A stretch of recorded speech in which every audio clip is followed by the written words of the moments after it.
Well, folks, glad to have you with me today. I'm going to tell you a little story about a bomb run. And I mean like going and picking up bombs and bringing them to the base. Uh, back, I don't know which summer that I was there that this happened in. I don't remember if it was when I first got to Vietnam, first summer, or if it was the second summer. But it was a summer day. They sent me and another sergeant to Vonroe Bay to pick up a load of bombs. And the other sergeant that was with me, he done the driving, and we wasn't nobody in charge. We was both same rank. Actually had the same major, the sergeant rank at the same time. But that didn't matter no how. But anyhow, we got everything ready and we went to Vonroe Bay. And when we got there, the sergeant that was doing the driving, he was going to work the rough terrain forklift and load the bombs.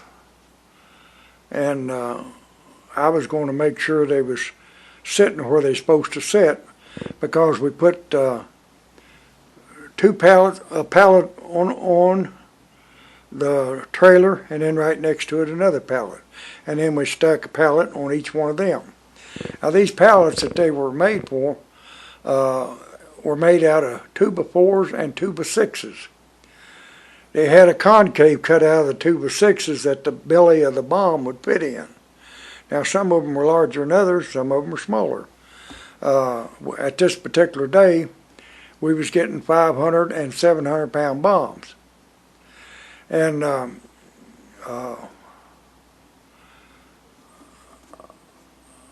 I think that was all we was getting. Best I remember, that was all we was getting.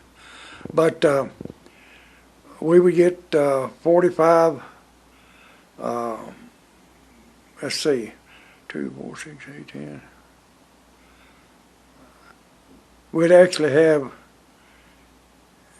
80 pallets of 2 in each row,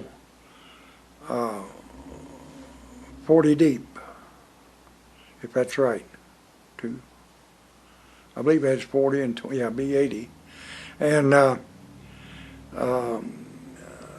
we load them with, we had chains that hooked on them, and they was, they had an eyelet there that went in it, and picked them up with a crane and brought them and set them on a pallet.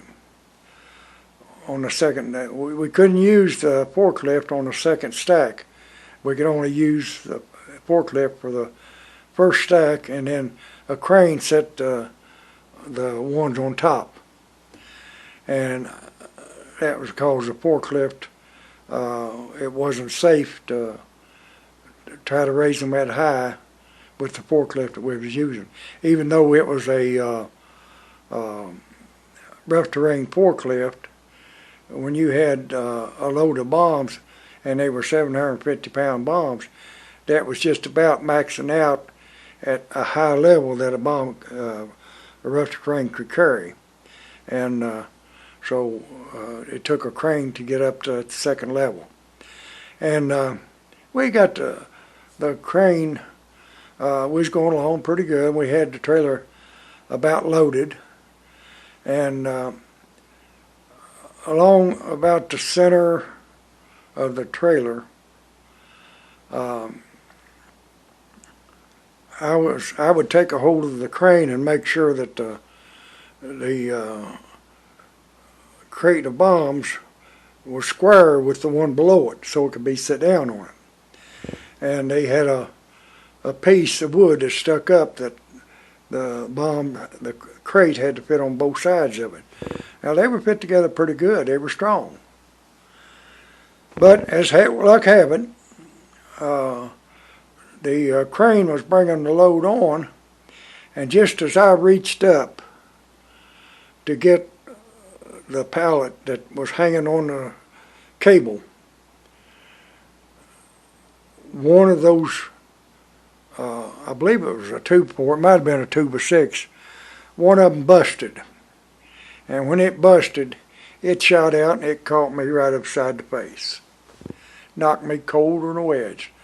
I didn't even know when I hit the ground. And when I was on the ground, I thought I'd come to enough that I could talk to them.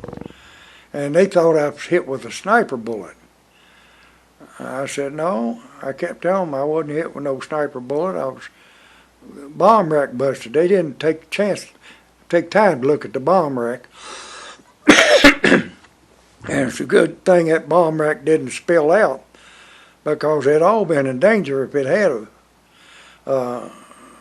Luckily, the guy running the crane dropped it straight down real quick to take the weight off the pallet that busted. And I'm sure they had to take I was in the infirmary, but I'm sure they took and reinforced that crate again and fixed it to where that was not going to bust again. But anyhow, it knocked me out, and they took me to the infirmary, and I stayed there in Monroe Bay at that infirmary for 2 days.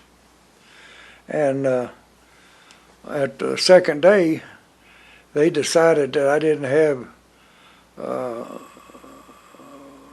a concussion that was too bad to let me go back to not let me go back to Tuiwawa. So they sent me back to Tuiwawa, and I was supposed to have 2 more days of rest to make sure I didn't have no contusions or whatever inside my head.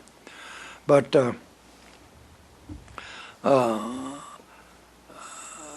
I ate pretty good there at Monroe Bay. They fed them boys pretty good. I had, I think, steak and eggs just about every meal. Of course, them eggs probably come out of they was probably dry eggs. Now, on Tuiwawa, we had fresh eggs all the time. They'd fly them over on C-130s or Globemasters or whatever. Because Chow Hall, Air Force Chow Hall, had the best food you could get. They had steak, chicken, and fish that you could choose from every day. And you could get anything you wanted. But after I got well enough, I go back to Tuiwawa. I was off 2 more days, and I just lounged around and took it easy. And the first day I was back, a couple of times I had a little dizzy spell, but nothing about anything. And the third day I never had none, or the next day, which is the 4th day after the accident, and I didn't have any problems whatsoever. So they turned me loose on the next day and told me to go back to work. So that wasn't a very big story, and it wasn't an exciting story, but it was just a happening that happened, and you had those kind of things happen every day to somebody. You may not know it, may not hear nothing about it until 2 days later, but they happened every day. And you got to where you didn't pay no attention to it. And I didn't pay no attention to it, and I was the one happened to. I just got fixed up and went on back to work. But another time, we was unloading sodas. Now, this was a funny time. We was unloading sodas and beer at the complex at the PX warehouse. And my buddy Bob, he had a pallet of, I can't remember if it was beer or soda. They both act the same when you drop them and they bust. And he I don't know if he hit the tilt button or what it was, but it throwed the top of the pallet of soda off. And it was about, I'd say 200 cases of Coke on a pallet. I don't know exactly how many it was. I don't remember now. But every 10 layers was about 2 pallets high. So around 1,000, 1,200, or 400 to 500 cases maybe. I don't really remember. But anyhow, when they fell off the top and they hit the ground and exploded, it was shooting foam everywhere. And you'd be so sticky when you get done, whether it be a beer or whether it be Coke or Pepsi or whatever, you'd be a sticky mess and you'd have to go take a shower. And of course we took a shower every day anyhow, so it didn't matter if we had to take another. It was just about time for it anyhow, I guess. But that's just the way it was. And I done made this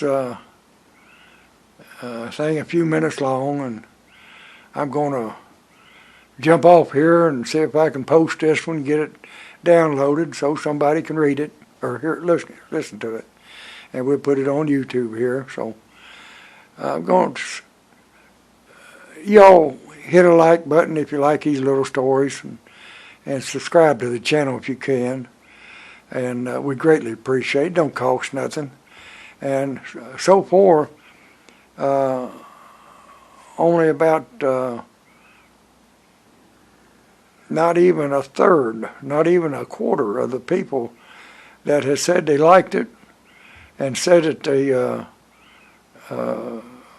joined has ever subscribed.